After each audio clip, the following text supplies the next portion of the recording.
Hello once again, guys. It's me, BayLearnA12 here doing another video. Today's video is going to be me playing a game called, and if I get this, the name of this wrong, pronouncing it wrong, excuse me, I'm sorry. I believe it's called Narcissu. I'm not for sure. It's a Japanese, visual novel that one of my, real life friends dared me to play, or at least like watch, listen to, and stuff. So I figured, you know what? Why not? I'll try and do it. They said it will make you cry, so I'm like, perfect time for a YouTube video. So yeah, 1 second. I'm trying to like fix my mouse. It's like the batteries are acting weird in it, and I've got to reset it. But I have my touchpad, so I can go ahead and hit start. What's this? Select the title. Let's go with this one. Translation.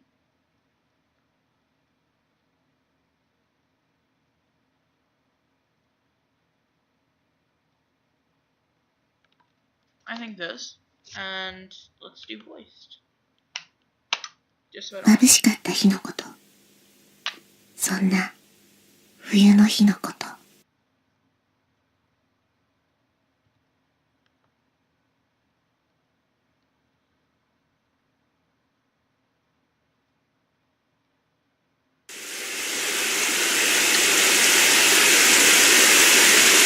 確かに幼い頃から丈夫な方じゃなかった。 1 second, this is really loud. This is already getting into some sad stuff. Oh, by the way, I forgot to mention, this game is on Steam. You guys can get it. It's a free game. I heard it's really good, and the ratings for it are really freaking positive. So I'm just like, this looks like a really good game, and I will record it. Even so, I attended elementary school like all of the others, and during summer breaks, I often played until I was utterly tanned. June, shortly after my entry into middle school. Here's my mouse. Now it's on. The day I ordered a new swimsuit for use the next month. My first hospitalization. Aw, what were you hospitalized for? Blah, blah, blah. On the day just before the first semester midterms. On a day when the first drops of rain were so cruelly cold. Falling from mist the pure white of the overcast sky. Of course, the first time it happened, all my classmates came to visit me almost every day. And when I was released, they even came to my house on weekends to play. Aww, this is so... But that was only the first time around. Aw, so you were... Aww. Autumn into winter, winter into spring, a vicious cycle, hospitalization, release, clinics, and hospitalization again. Before I knew it, even the classmates I once called friends turned into acquaintances, then into strangers. As if with every changing season I was being erased from their collective memory. It seems that to all those normal people, my very existence was an unpleasant fact.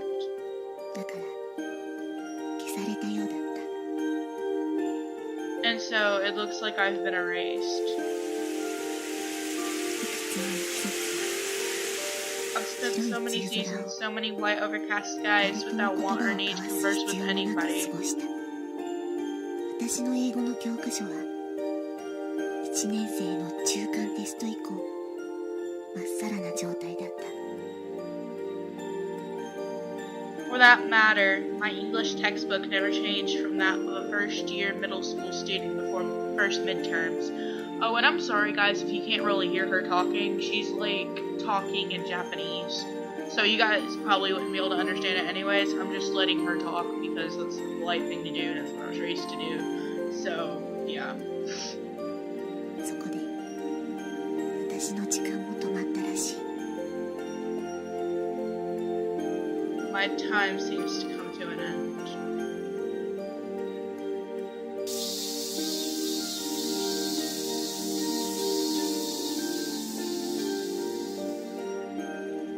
summer, flowing sweat, the gigantic electric scoreboard in the driver's license examination facility lit up all at once. My eyes and everyone else's looked for our respective numbers. 237, 237, and of some 8 columns of lit text, sure enough, my examination number was shining in the midst. Clickety-clack. A nearly empty train car, perhaps thanks to the beautiful afternoon. Almost alone in that train car, I was heading back home from the examination hall. My left hand flew a new traffic regulation handbook, and my breast pocket held a brand new driver's license. So now I've got my licenses. So now I've got a license as well. I muttered somewhat happily, but there were still no strong feelings behind it. I never particularly wanted to drive a car. I never particularly had any motive for it. It was just that my colleagues in Technical Institute both recommended I at least get a driver's license. That night, when I told my parents I got my license, they merely replied with an "I see." And then when I asked if I could borrow the car just for a test run, they instantly curdled and said one thing: no. While I didn't really want to drive the car or anything, the response was all too expected. Those were my parents for you. Rude! Soda rude! The next day, I awoke with a chest pain and went to the hospital. Sickness and I generally had nothing to do with each other, which is why I found the ER waiting room to be so utterly boring. That's me. And just when I thought they were through examining me, they ordered an X-ray and some blood tests. Then they left. And again, I was left waiting for a long, long time. I'd already polished off 3 volumes of Shonen Jump, which was just about to start on the 4th one. They admitted me in the hospital right then and there. And it seemed that my new license, which still lay snugly in my breast pocket, would have to wait a long time for its turn to come. I'm sorry, by the way, guys. It's like 9 o'clock in the morning here, and I can't read yet. Protagonist, autumn 2004. So we're playing the protagonist.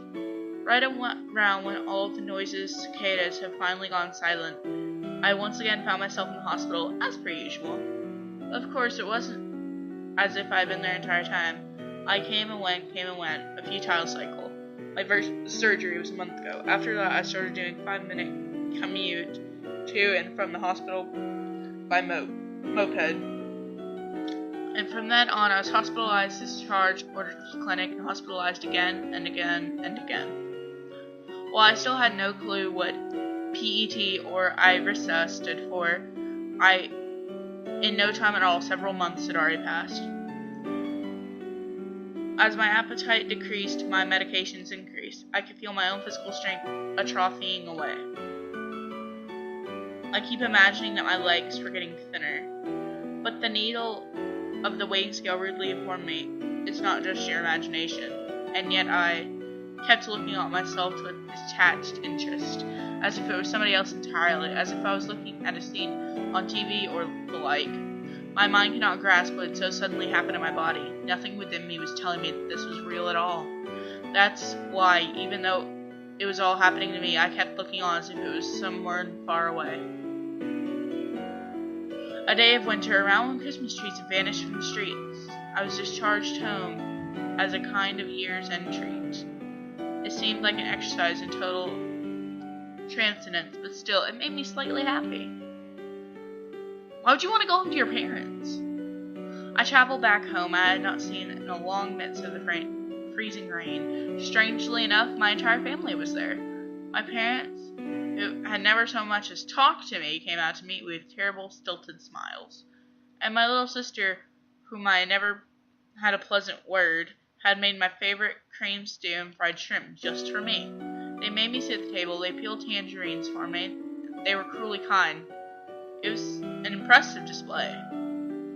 At this point, a little thought occurred to me about my new driver's license, which was still stuffed away in my pocket, that perhaps things would end for the license without it having known use. I was surrounded by a trio of stilted, strange smiles. I kept that thought as if it was someone else's business with dispassion, ambiguity, and total disinterest. Big words here. Protagonist, January 2005. A new year began and I returned to the hospital, as usual.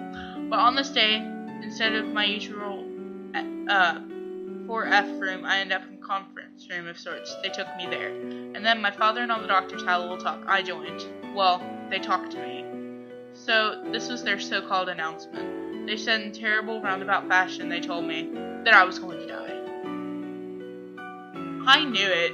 Turns out I was going to have, cancer or something. This is how all of these stories end. I know because I'm a writer and I've written so many books that end like this. I see. That was my only reply. I had no other words. It was the only thing that left my mouth from beginning to end. And the doctor's ballpoint pen flew across paper as if response to my words. Those were probably hospice enrollment procedures, but just to the last. My father was the same. So it's this simple. Was the only real thought I had. On that day, I transferred from room 4F to 7F, in a 6-person room to a private room. It was a little different from the other wards. This is 7F. This 7F. First of all, the floors were sparkling clean, and second of all, the ceiling was higher than I had ever seen it. The rooms were very nice and had large windows from the warm daylight streamed in as if by design, but the windows only opened a little. I tested them out. My head would just barely fit out of one. The color of my ID bracelet has changed as well. My bracelet I had worn ever since the first hospitalization, the one that had my name and blood type recorded on it. Its color had now changed from blue to white. A high ceiling, a white vinyl bracelet, a window that would not open more than 15 centimeters. TV programs celebrating the new year were still playing when I transferred to this 7F. And it was the dawn of the very next year that I met her for the first time. And I'm going to end it there. Hope you guys enjoyed. If you guys did enjoy, please remember to leave a like, favorite, and subscribe. Other than that, I'll catch you guys in the next video. Peace.